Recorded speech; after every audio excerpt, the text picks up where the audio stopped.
Hello there, everybody. Do you ever find yourself perhaps looking at your your to-dos of life for the day and not feeling so motivated? That ever happened for you? Well, in all transparency, I've got some of that going on right now. And as I was thinking about what I wanted to share with you this week, I thought I would offer a few ideas, some suggestions as to how to navigate this space, ways you might consider navigating this space to help yourself not only move past the lack of motivation today, but keep it from turning into a cycle, right? So you can really feel good and give yourself some wins during the day, yeah? And just kind of build yourself up. So here's what I would suggest. Here's what I'm doing with myself right now. Get really clear in the morning, first thing in the morning, and I happen to do this most days with a partner in believing, is who am I being today? How am I showing up today? Who am I going to be? What qualities am I bringing forward?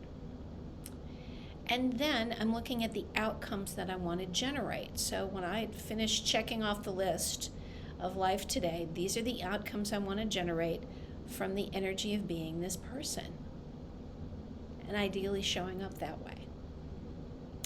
So there's an opportunity to get set at the beginning of the day, and maybe you do it on your own, and maybe you do it with somebody that you care about, who is right alongside you on that journey.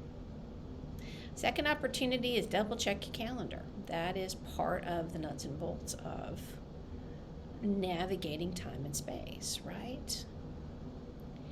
And along with calendar, something that I think is equally, if not more important, and it leads to my idea of the oldie but goodie to help motivate and navigate through the day, is looking at the balance of, or the harmony. I like harmony better. Balance is great for exercise in my book and for rehab and all that sort of stuff.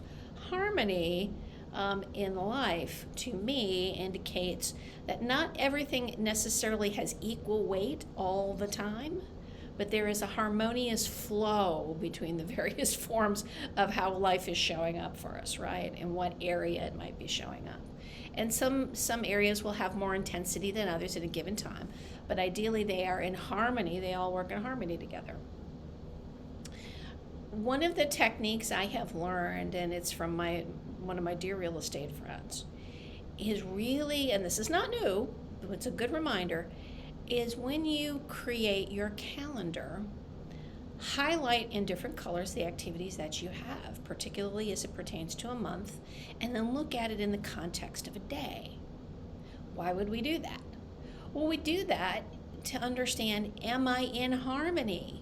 If I've got big blocks of green, and green is all about, let's just say work, right? Whatever our vocational opportunity is. But I'm missing out in, say, the pink, which is my relationship, or the orange, which is fun.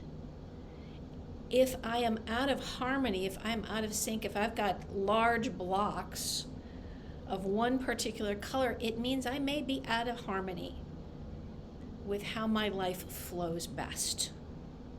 So think about that for yourself. Give that a try.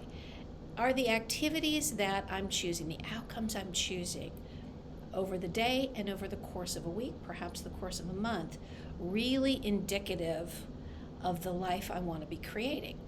And that goes back to vision and the vision you've created for your life, and bringing into manifestation these pieces of that. And there are days all of us have where we just kind of go, ugh, either pull the cover over our head or get distracted. There are days like that. I'm talking about how do we reboot in a short-term way and in a longer-term way. Looking at our calendar, that's a little more long-term vision. Have I got enough that nourishes me, right? Am I missing some fun here? Or am I missing playtime with the kids or with the dog or with my best buds, right? Maybe I need to go out and have a beverage or have a nice meal with somebody or go to a movie, right? It's all that harmony that nourishes our soul. Which leads me to one of the things I'm working with right now to help myself as I'm navigating some new waters And the new waters, everybody, I'm excited about. It's calling me to continue to up level, to really up my game. And sometimes it's easy for me to get off track because, like you, like all the rest of us, sometimes I get a little nervous, I get a little scared. I want to be distracted because it's easier to do the distraction than it is to take the step. When ultimately, the easiest thing to do is just take the step, right?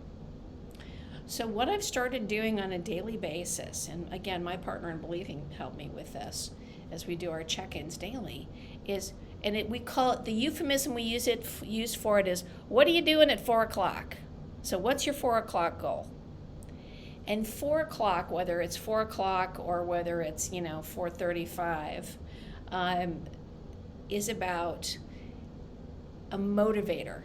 It's the carrot. It's the oldie but goodie of what's the carrot at the end of the day that I'm offering myself to check the boxes, right? To check the boxes and get things done in a way that is in accord with me and my objectives, right? What is it I'm giving myself as a treat, right? Now, treats in the old days meant, M&M cookies. Sometimes they still do, but I digress. Something that would be really fun and energizing, or fun and just relaxing, yeah?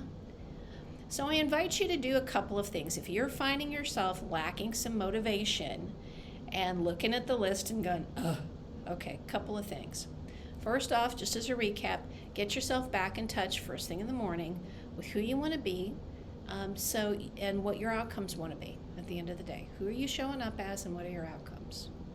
Second, have a look-see at your calendar and take a peek and see, am I in harmony with the other things going on in my life? And if there aren't, are there some things perhaps I could move around in the list, shift, that bring me greater ease as I'm stepping through these tasks that I'm doing? And third, the oldie but goodie, put the carrot out there. What's your 4 o'clock move? My 4 o'clock move lately, because it's so doggone hot here in Texas, is taking the dog out to what I call chase the hose. And that's get the water going. Get the water going. She loves to chase the hose. And that's just fun for both of us. We both get wet. It's a lot easier, navigating the heat when it's 102, and it's fun. So that's my opportunity for you this week. Give it a try. Let me know how it's going. You can always reach out to me, Nancy, at wholeheartevolution.com. And I look forward to hearing from you. Keep in touch. Tell me what's going on with you. All right, that's it for now. We'll see you soon. Take care, everybody. Bye-bye.